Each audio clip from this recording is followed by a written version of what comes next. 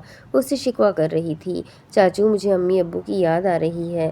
میں نے کبھی نہیں سوچا تھا نشا کے زندگی میں ایسا کچھ ہو سکتا ہے، کیونکہ نشا کے آس پاس موجود لوگ طاقتور اور بہادر ہیں۔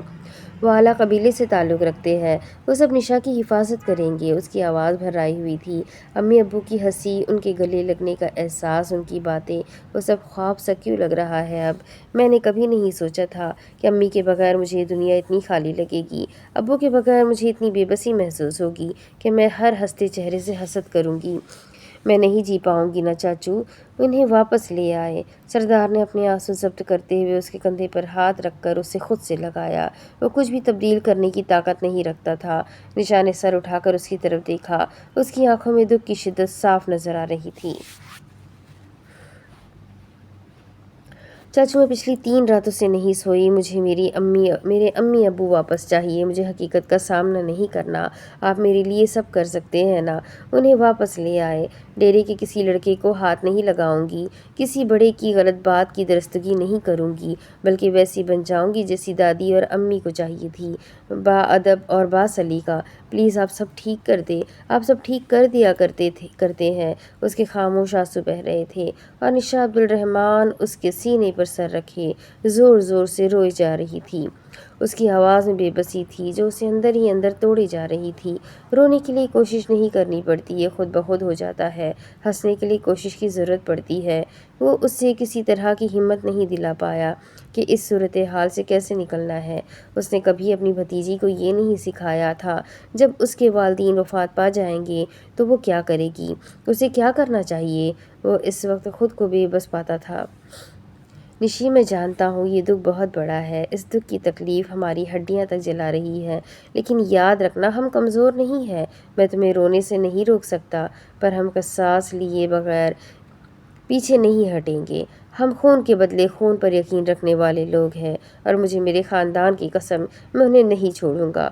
وہ اپنے کیے کی سزا بھگتیں گے۔ تم رو لو جتنا رونا چاہتی ہو، پر حقیقت نہ ابھی بدلے گی اور نہ کل بدلے گی۔ اپنے آنسو کو اندر اتارتے ہوئے وہ مضبوط بنے کہہ رہا تھا، اور اسے اب مضبوط بننا تھا۔ کندھوں پر بھاری ذمہ داری کیا پڑی؟ ساری انا، خود انحصاری اور وحدانیت چکنا چور ہو گئی۔ خاندانوں کی اہمیت تب سمجھ میں آئی جب خاندان سارا اجڑ گیا۔ میں جانتی ہوں کہ آپ سردار نہیں بننا چاہتے، لیکن بابا کے بعد یہ ذمہ داری آپ پر آ گئی ہے۔ یہ مشکل ہے نا؟ وہ کہنا چاہتا تھا کہ ہاں مشکل ہے، اتنا مشکل کہ کندھے ڈھلک جائیں اور سانس اکھڑ جائے۔ اس نے کبھی سربراہ بننے کی کوشش نہیں کی تھی اور وہ خود کو سردار بننے کے قابل نہیں پاتا، لیکن ان حالات میں وہ ایسا کیسے کہہ سکتا تھا؟ میں کبھی اس گاؤں میں واپس نہیں آنا چاہتا تھا۔ شہری زندگی میری منشا تھی، لیکن حالات نے ایسا تماچا مارا کہ میری منشا کی کوئی وقت ہی نہ رہی۔ میں اس وقت کچھ سوچ سمجھ نہیں پا رہا۔ میں نے زندگی میں کبھی نہیں سوچا تھا کہ مجھے ایک دن یہ سب سنبھالنا پڑے گا، لیکن بھائی کو یہ سب معلوم تھا۔ انہیں الہام تھا کہ ایک دن ایسا آئے گا، اور وہ مجھے اس خاندان کا ولی بنا کر چلے گئے۔ میں ان کا کہا نہیں ٹال سکتا نشی، اس لیے اب مجھے ایک مضبوط سردار بننا ہے، چاہے یہ دل نہ چاہے۔ نشا آنکھوں میں آنسو لیے اسے دیکھے گئی۔ وہ جانتی تھی کہ اس شخص کے لیے ذمہ داری کتنی بھاری ہے جو یہاں کی روایت کے خلاف ہے اور سرداری نظام کو یہاں کے طاقتور لوگوں کا شغل سمجھتا ہے۔ ہم لڑیں گے اور جیتیں گے بھی، یہ ہمارا وعدہ ہے، نشا نے عزم سے کہا اور جھٹ سے اپنے آنسو صاف کیے، مگر وہ اپنے آنسو صاف نہ کر سکا۔ اسے رونا تھا اور ڈھیر سارا رونا تھا، لیکن رونے سے مسئلے کب حل ہوئے ہیں؟ پمس ہسپتال، اسلام آباد۔ اسلام آباد کی چہل پہل اپنے عروج پر تھی اور سورج ڈھلنے کے قریب تھا۔ شہر کا ہر گوشہ زندگی سے بھرپور تھا، لیکن پمس ہسپتال کے اندر ایک عجیب موت کا سما چھایا رہتا تھا۔ پمس ہسپتال کا حال بھی عام ہسپتالوں سے الگ نہیں تھا۔ ہسپتال میں معمول کا رش اپنی جگہ موجود تھا، لوگ اپنی تکالیف میں مبتلا، ڈاکٹرز بے حد مصروف اور نرسیں مختلف کاموں میں الجھی ہوئی۔ ایمرجنسی وارڈ میں جھانکو تو مچھلی بازار کا گمان ہو۔ ڈھلتے سورج کی نارنجی کرنیں ہسپتال کی کھڑکیوں سے اندر آ رہی تھیں۔ اس وقت وہ آدھے گھنٹے پر تھی، کیونکہ لنچ بریک میں آدھے گھنٹے کی بریک پر تھی کیونکہ لنچ بریک میں اسے کچھ کھانے کا وقت نہیں مل سکا تھا۔ وہ کامن روم میں موجود تھی اور اس کے سامنے مریضوں کی فائلوں کا انبار لگا ہوا تھا جو ایک سینئر ڈاکٹر نے اسے گدھا سمجھ کر اس کی کمر پر لاد دیا تھا، لیکن فی الحال اس کا ذہن کہیں اور اٹکا ہوا تھا۔ وہ جانتی تھی جو وہ نظر انداز کر رہی ہے اس سے کسی کی مدد ہو سکتی ہے، لیکن وہ کچھ ایسا نہیں کرنا چاہتی تھی جو اسے یہاں سے نکلوانے کا سبب بنے۔ اس کا فون بجا تو وہ ڈر سی گئی۔ فون اٹھایا تو دوسری طرف نرس تھی جس کی آواز میں عجیب سا اضطراب تھا۔ اس نے تھکاوٹ سے اس کی پوری بات سنی اور اس کی سبز آنکھوں میں بیزاری امڑ آئی۔ ڈاکٹر، آپ کو فوراً ایمرجنسی وارڈ میں آنا ہوگا۔ ایک مریض کی حالت سنگین ہے اور یہاں کوئی سینئر ڈاکٹر نہیں ہے۔ دفان ہو گئے ہوں گے سب چائے کے بریک پر۔ فون بند کرنے کے بعد وہ بڑبڑائی، ایک وہ تھی جس نے ہسپتال کی بھاگ دوڑ میں دن کا کھانا بھی نہیں کھایا تھا اور یہ لوگ تھے جو چائے بریک پر بھی چلے گئے تھے۔ وہ کامن روم سے باہر آئی جہاں معمول کا شور شرابہ جاری تھا۔ وہ اپنا سفید کوٹ درست کرتی ہوئی لمبی راہداری میں چلتی جا رہی تھی۔ وارڈ کے دروازے تک پہنچ کر وہ ایک لمحے کے لیے رکی اور گہرا سانس لیا۔ اندر کا منظر اسے حیران کرنے کے لیے کافی تھا۔ وارڈ کے کونے میں ایک بستر کے پاس سیدہ مہرنگ ملک کھڑی تھی۔ اس کے چہرے پر کوئی چوٹ کا نشان نہیں تھا اور نہ وہ کسی مریض کی طرح نظر آتی تھی۔ وہ مکمل طور پر ہوش میں اور پرسکون کھڑی تھی۔ مائدہ اسے یہاں دیکھ کر حیران رہ گئی۔ کتنے سال بیت گئے جب انہوں نے آخری مرتبہ بات کی تھی۔ مائدہ، مہرنگ نے مزے سے اسے پکارا۔ مائدہ اور قزائی کے چہرے پر کوئی خاص تاثر نہیں جاگا، حیرت نہ خوشی نہ افسوس، جیسے وہ اس ایک لمحے کی اہمیت سے بے خبر ہو جو سب پہلے جیسا کر سکتا تھا۔ تم یہاں کیسے؟ اس کے سوال میں حیرت اور الجھن دونوں شامل تھے۔ وہ سنبھل چکی تھی۔ وہاں کوئی ایسا مریض نہیں تھا جسے بروقت علاج کی ضرورت ہو۔ مجھے بھی نہیں معلوم کہ میں یہاں کیسے آ گئی۔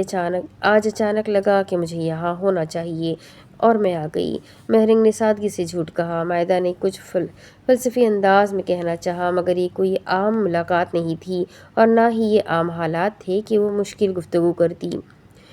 وارڈ کی فضا میں ایک عجیب سا بوجھ محسوس ہونے لگا۔ وہ چند پل اسے گھورتی رہی اور پھر مسکرا اٹھی۔ کمینی، جھوٹ کسی اور سے کہنا۔ بول، تجھے کیا کام ہے؟ سسپنس پھیلائے رکھنے کے بعد جب وہ بولی تو پرانی اور اپنی مائدہ ہی لگی، وہی بے باکی اور وہی بے ساختگی۔ وہ پٹھان جو بات بعد میں کرتی، گالی پہلے دیتی تھی۔ وہ جانتی تھی کہ یہ ملاقات اتفاقیہ نہیں ہے کیونکہ عرصہ ہوا تھا وہ اتفاق اور نارمل حالات میں ملنا چھوڑ چکی تھی۔ ایک دوسرے کا کال اور میسج کو مصروفیت کی نظر کر دیا کرتی تھی اور نہ ملنے کا بہانوں کی لمبی لسٹ سناتی تھی۔ اور جب سیدہ مہرنگ ملک نے اس سے ملاقات کا مقصد بتایا تو اسے یقین ہو چلا کہ کوئی اسے ایمانداری سے کام کرتا دیکھ ہی نہیں سکتا۔ کوئلہ بلوچستان۔ شہر کی سرد شام دھیرے دھیرے اپنے سائے لمبے کرتی جا رہی تھی اور پہاڑوں سے ٹکراتی ہوا کی سرسراہٹ حویلی کی موٹی دیواروں سے ٹکرا کر گم ہو رہی تھی۔ یہ قلعہ نما حویلی اپنے آپ میں وقت کی ایک خاموش گواہ تھی جس کے ہر کونے میں ماضی کی ایک داستان چھپی ہوئی تھی، لیکن آج اس حویلی کی وسیع ہال میں وہ خاموشی ٹوٹ چکی تھی۔ آج کے دن کی اہمیت اس قدیم عمارت کی دیواروں پر بھی محسوس ہو رہی تھی۔ دیواروں پر لٹکے سنہرے چراغوں کی ہلکی روشنی میں ہر طرف مختلف لوگ اور مختلف زبانوں کی سرگوشیاں گونج رہی تھیں۔ بلوچی، براہوی، پشتو اور کبھی کبھی اردو الفاظ۔ بلوچ سرداری کے قصے، ماضی کے واقعات اور مستقبل کی توقعات، سبھی کو ایک پل میں محسوس کیا جا سکتا تھا۔ ہر قبیلے کی اپنی ایک الگ کہانی تھی اور آج کی تقریب نے سب کو ایک جگہ اکٹھا کر دیا تھا۔ ایسا لگتا تھا جیسے پورا بلوچستان یہاں اکٹھا ہوا ہو۔ ہال کے اندر موجود لوگوں کا ہجوم اگرچہ باوقار لگتا تھا مگر ان کی آنکھوں میں ایک عجیب سی سرد مہری چمک رہی تھی۔ قبیلے کے مختلف لوگ، بزرگ اور نوجوان، اپنی اپنی مخصوص پوشاکوں میں ملبوس تھے۔ مرد حضرات سر پر عمامہ باندھے ہوئے جبکہ خواتین روایتی لباس میں ملبوس، سبھی اس لمحے کا انتظار کر رہے تھے جب پاک پگڑی نئے سردار کے سر پر رکھی جانی تھی۔ سردار بننا محض ایک عہدہ نہیں تھا، یہ ایک عزم تھا، ایک ذمہ داری تھی جو نسلوں تک اپنے اثرات چھوڑتی تھی۔ پگ پہننا بلوچستان کی ایک روایتی رسم ہے جو احترام اور وفاداری کی علامت سمجھی جاتی ہے، جو عموماً ایک نئے سردار کی ترقی یا کسی اہم موقع پر انجام دی جاتی ہے۔ بلوچوں میں جب بھی کسی سردار کی ترقی ہوتی تو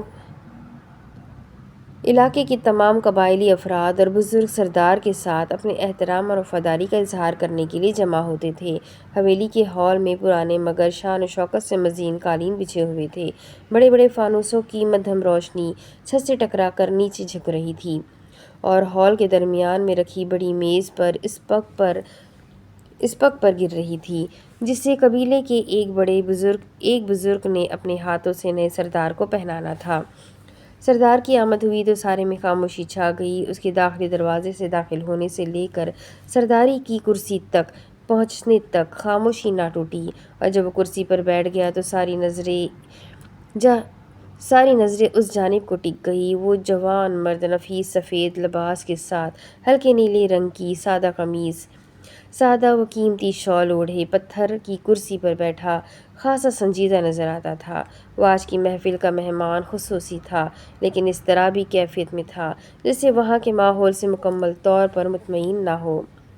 یہ وہ دن تھا جس سے بچنے کے لیے اس نے نوکریاں کی اور خود کو ہنرمند بنانے کے لیے سرتوڑ کوشش کی، اور آج وہ وقت تھا کہ اسے سردار کی پگ وراثتی حق کے تحت قبول کرنا تھی، لیکن دل کے کسی کونے میں وہ اس ذمہ داری سے بھاگنا چاہتا تھا۔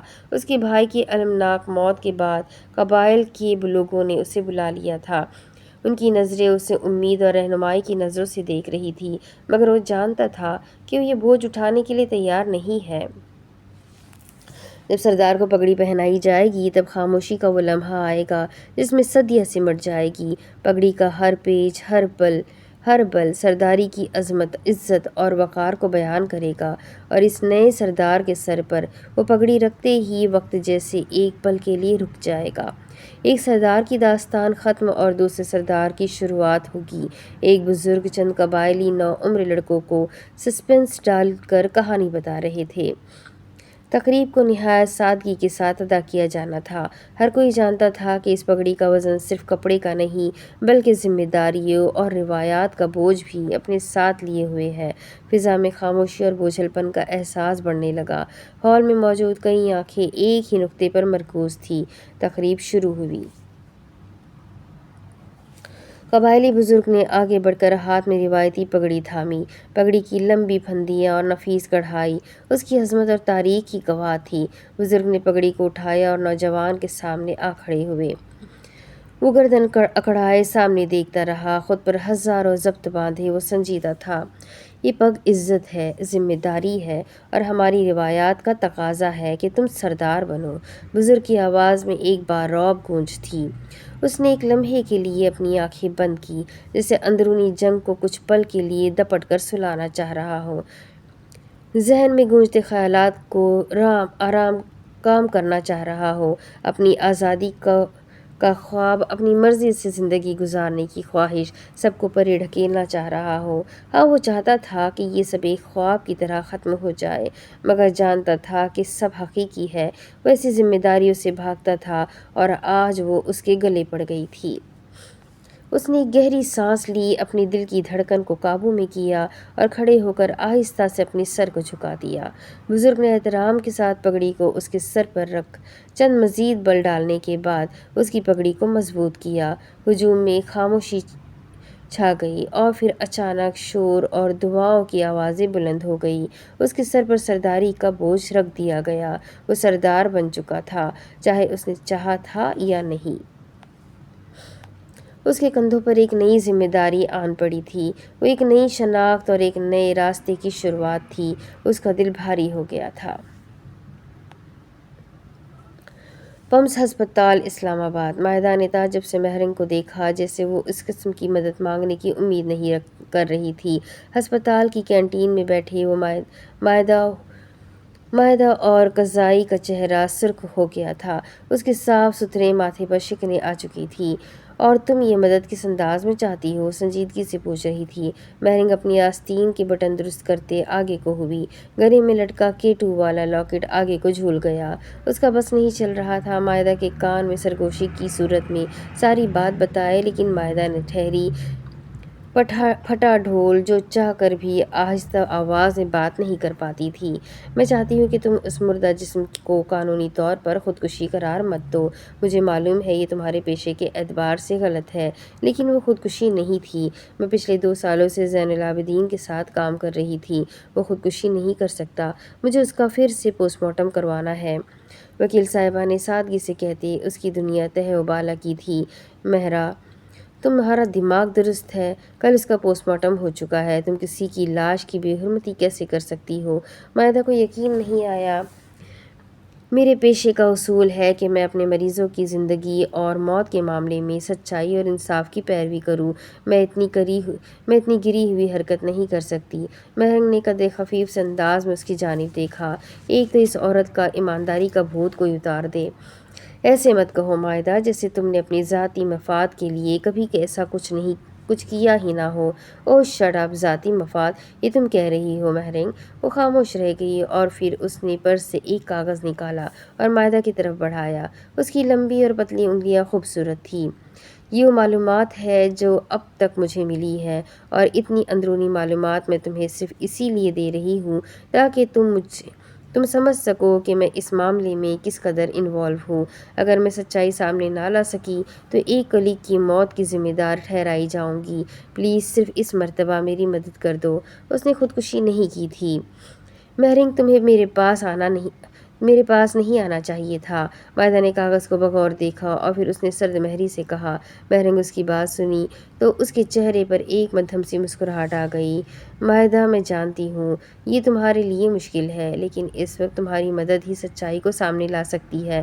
پہلی معصومانہ کوشش مجھے نہیں کرنی یار، تمہاری مدد، جاؤ یہاں سے، وہ اب کی ناراضگی سے بولی۔ مہرنگ کے چہرے پر مایوسی کے آثار نمایاں ہوئے اور وہ تھوڑی سی جذباتی بھی نظر آنے لگی۔ بس مگرمچھ کے آنسو نکلنے کی دیر تھی۔ مجھے واقعی تمہارے پاس نہیں آنا چاہیے تھا۔ مجھے لگا ابھی دوستی میں مدد کی گنجائش باقی ہے۔ ہمارے درمیان اتنا اچھا رشتہ تو تھا ہی کہ کسی کی مدد اسے کبھی انکاری نہ ہو، لیکن میں غلط تھی۔ مجھے واقعی تمہارے پاس نہیں آنا چاہیے تھا۔ مہرنگ نے ایک آخری نظر اسے دیکھا اور اٹھ کھڑی ہوئی۔ روک بھی لو اب، لیکن مائدہ نے سر نہیں اٹھایا۔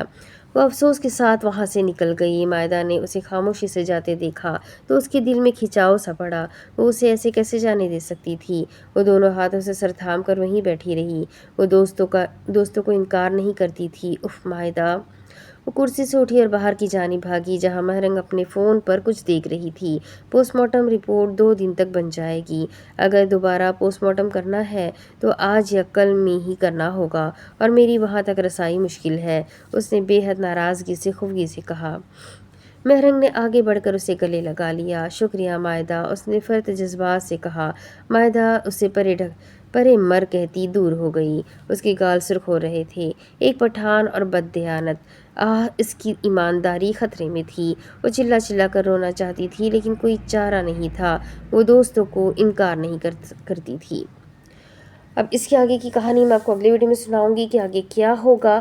جیسے کہ آپ لوگ دیکھ رہے ہیں کہ یہ ناول بہت باریک لکھا ہوا ہے، تو میں جتنا اسے بڑا کر سکتی ہوں میں اسے بڑا کر رہی ہوں۔ اس سے زیادہ بڑا ہوگا تو یوٹیوب کا ویڈیو بننا مشکل ہو جائے گا، تو اس لیے اگر آپ لوگ صرف پڑھ رہے ہیں، سن نہیں رہے، تو آپ لوگ ویڈیو کو روک کر اسے بڑا کر کے پڑھنے کی کوشش، زوم کر کے پڑھ لیں، یا نہیں تو آپ بس میری آواز سنیں جیسے میں آپ کو سنا رہی ہوں، ویسے آپ پیار سے سنیں۔ میں بہت پیار سے سنا رہی ہوں اور آگے بھی سناتی رہوں گی اس ناول کو پورا کرنے تک۔